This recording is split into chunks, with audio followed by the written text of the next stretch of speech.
This interactive hands-on course equips students with the skills to competently think clearly and comprehensively, even under the most extreme and dire circumstances. In this skills certification course, students will learn how to increase organizational productivity by spotting trends and effectively responding to market needs, how to apply critical and strategic thinking to problems, how to draft compelling proposals, how to manage projects effectively, how to become a more assertive and confident decision maker, and how to showcase powerful thinking skills within your industry. Course objectives include correctly identify and describe the 4 components of the IBAR critical thinking method, precisely recognize the impact of effective problem solving and critical thinking on corporate productivity and profitability, accurately complete a finished project with all the components of the IBAR critical thinking method fully addressed. How to successfully navigate this course?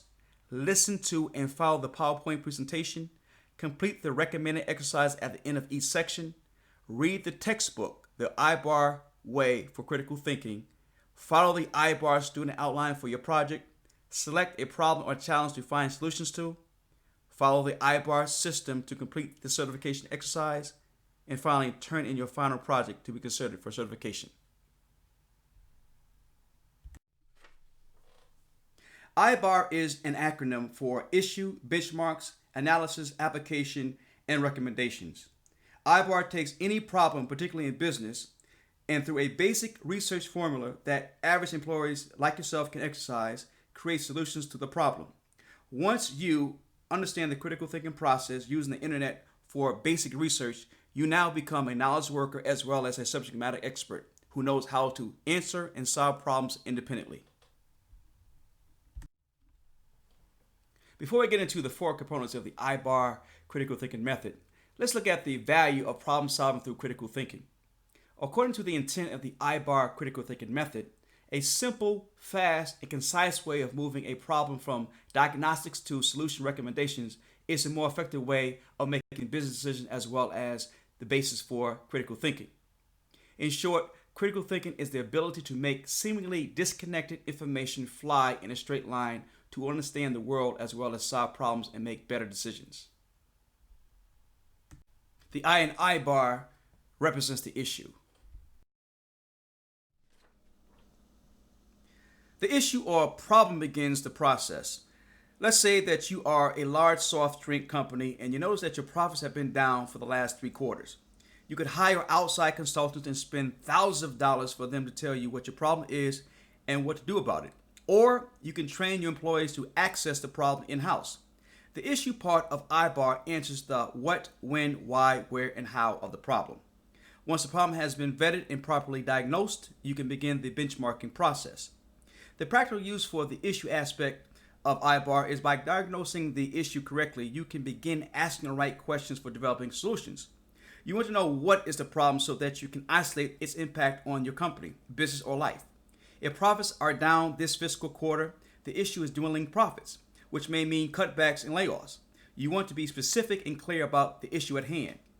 By understanding when the issue occurred, you determine a timeline that allows you to ascertain what happened in that space of time that might have created the issue.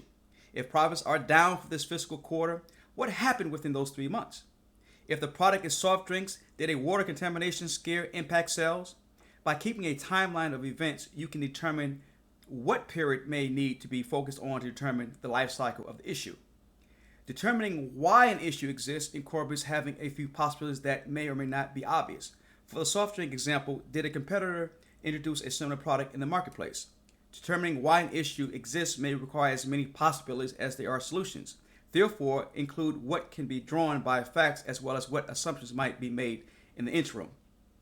Ascertaining where the issue exists may be isolated to the place where the issue seems most severe. If soft drink sales are down and it's been determined that another product caused it, sales and marketing might be the department most affected by the downturn. Although a company's departments have synergy, it does not always operate as a whole. The sum of each part allows for the company to have a synchronicity. Knowing where attention should be targeted allows for alignment. Finally, how the issue occurred may or may not be immediately known, but by combining all the possible angles to an issue, what, when, why, where, and how, you have done a thorough diagnostic on the totality of the issue, which gives you direction and insight into what is to be considered. It's acceptable to have repetition in diagnosing a problem to ensure that all the possibilities have been considered. Otherwise, you will miss something in your diagnosis that can impact your benchmarking and analysis. So now that you have a general understanding of what an issue is for the IBAR critical thinking method, let's stop now, and I want you to find a problem and diagnose it using the what, the when, the why, the where, and the how.